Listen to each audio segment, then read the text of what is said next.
Okay, people, we're now moving into a very similar concept when it comes to audit engagements.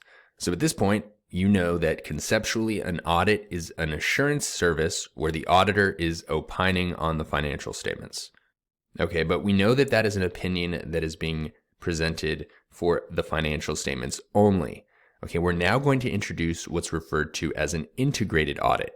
An integrated audit is an audit that combines two or more types of audits, such as the financial statements, as well as the audit of internal controls over financial reporting. Okay, so this is all getting lumped into one single unified audit report.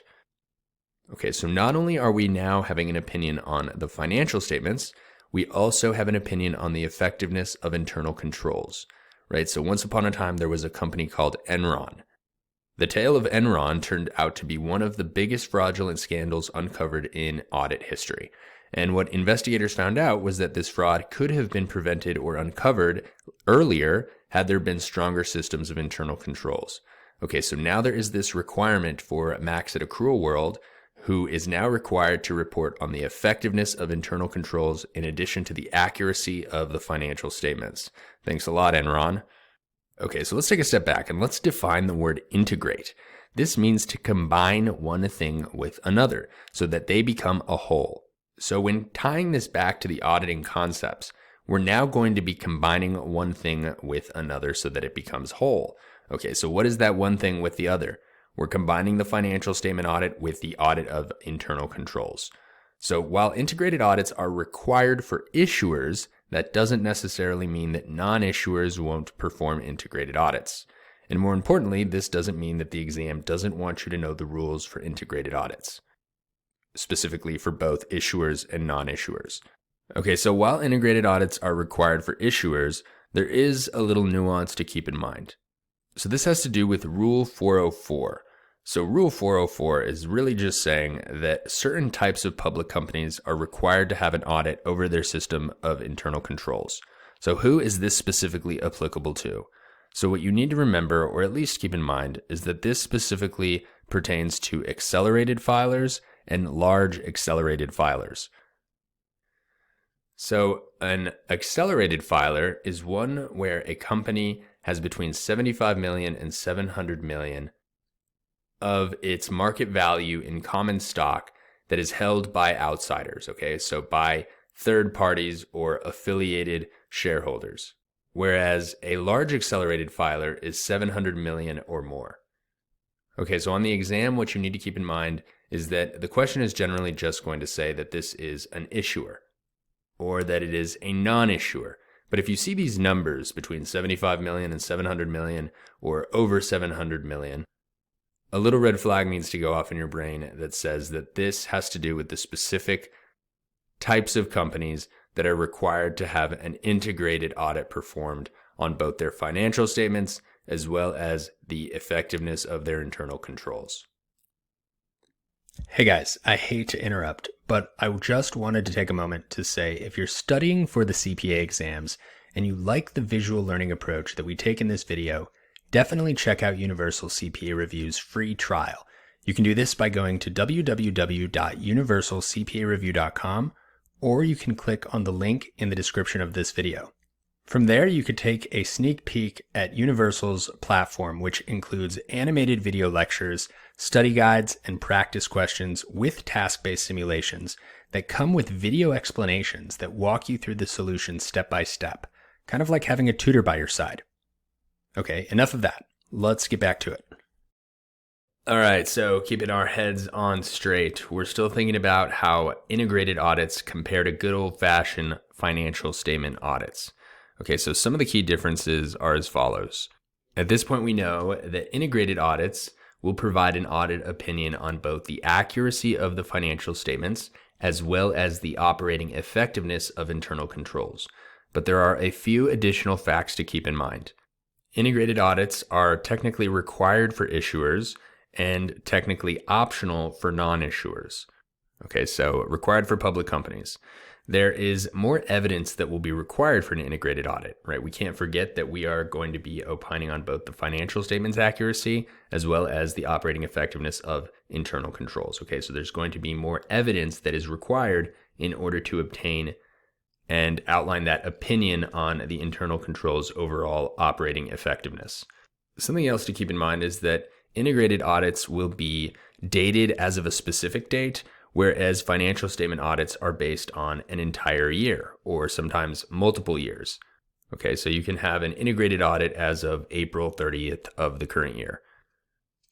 So remember, for financial statement audits, we need to understand the differences in management's responsibility versus the auditor's responsibility, right? We remember for financial statement audits that management is responsible for the fair preparation and presentation of the financial statements, plus the design, the implementation, and the maintenance of internal controls.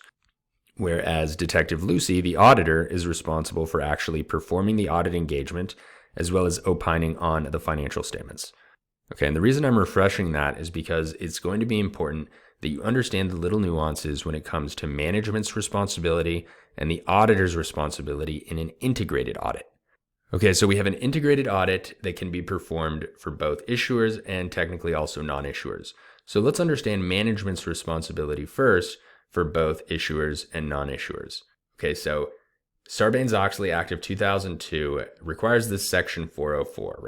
Okay, so we know that an issuer will be required to have this integrated audit. So let's say that Accrual World is a publicly traded company, and Detective Lucy is now opining on both their financial statement accuracy as well as the effectiveness of internal controls. All right, so what is management required to do in order to cooperate with Detective Lucy? So they are required to state that they are responsible for establishing and maintaining an adequate system of internal controls and their written representation on the effectiveness of internal controls. Okay, so some key words that we need to keep in mind that can be thought of as your buzzwords for management's responsibility in an integrated audit for issuers is financial statement preparation. Okay, so we know that they need to prepare the financial statements.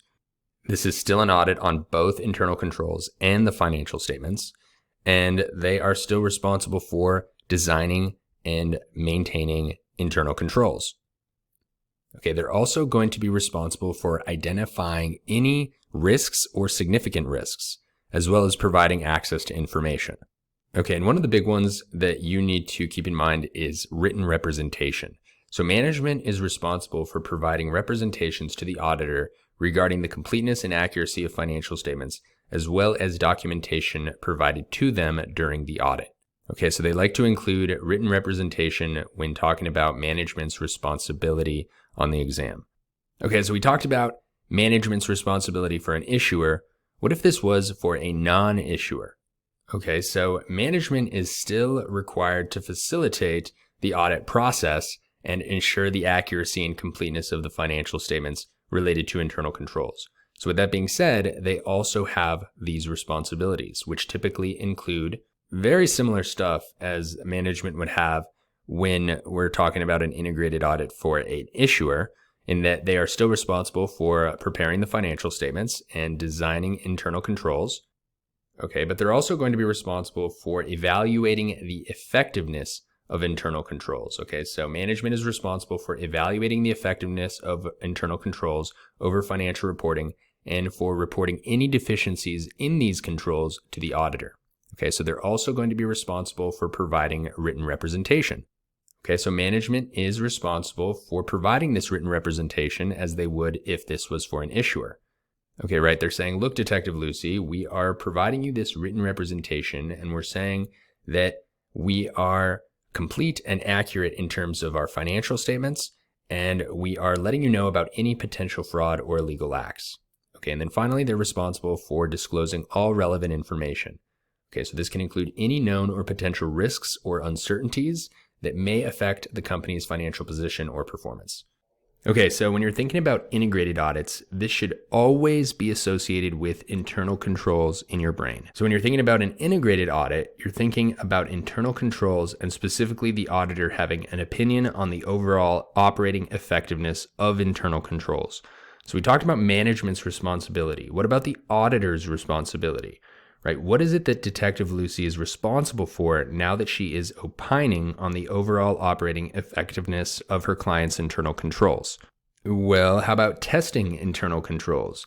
If she's coming to an opinion on the overall operating effectiveness of the internal controls, wouldn't it make sense for her to test those internal controls in order to come to the appropriate conclusion? Yes, it would. Okay, so the auditor is responsible for testing internal controls, and specifically within an integrated audit, the auditor will be responsible for performing the same tests of internal controls as management would use when they are evaluating their overall effectiveness of their own internal controls. So, test of internal controls should be designed to provide sufficient appropriate evidence in determining audit risk factors, as well as the operating effectiveness of internal controls. So what we're going to learn about a little bit later on in this course is something called the COSO framework.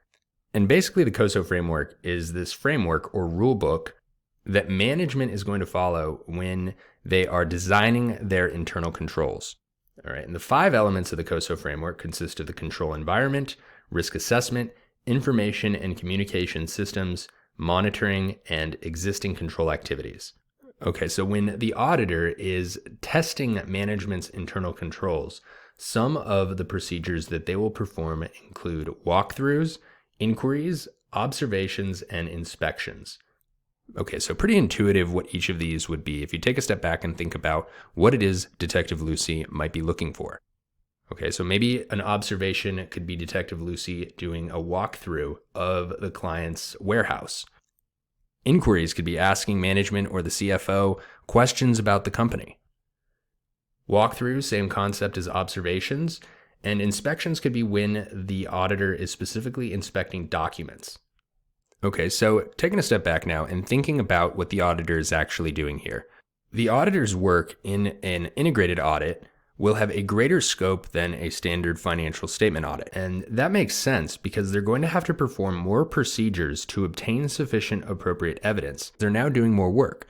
They're going to now be auditing the financial statements plus auditing the overall operating effectiveness of internal controls. Okay, so something to keep in mind there as well.